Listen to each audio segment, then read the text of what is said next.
নমস্কাৰ এই মুহূৰ্তত এটা অত্যন্ত গুৰুত্বপূৰ্ণ খবৰ দিব বিচাৰিছো বিদ্যালয়ৰ পাঠদানৰ সময়সূচীক লৈ অনেক খবৰ ৰাখিছে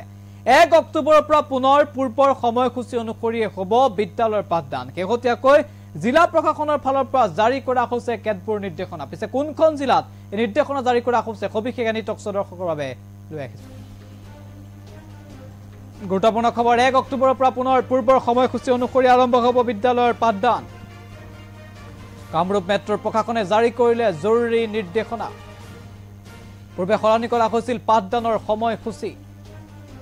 বতৰ পৰিৱৰ্তন হোৱাৰ বাবে পুনৰ হাল সলনি হ'ল সময়সূচী 1 অক্টোবৰৰ পৰা পুনৰ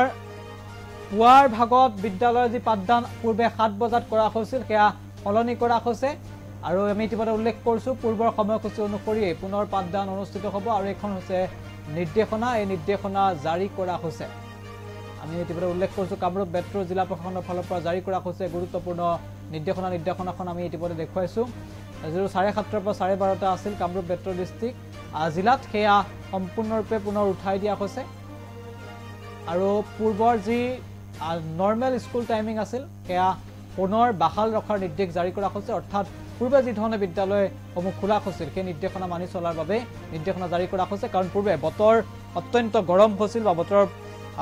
প্ৰভাৱ পৰাৰ বাবে বিদ্যালয়ৰ সময়সূচী হাল সলনি কৰা হৈছিল কামৰূপ মেট্ৰত আৰু 7:30 বজাৰ পৰা পাঠদানৰ সময়সূচী নিৰ্ধাৰণ কৰা হৈছিল কিন্তু এতিয়া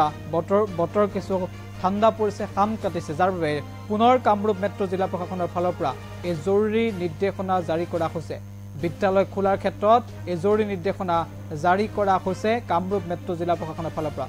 জিলা প্ৰশাসনৰ নিৰ্দেশনা পত্ৰখন আমি এই মুহূৰ্তত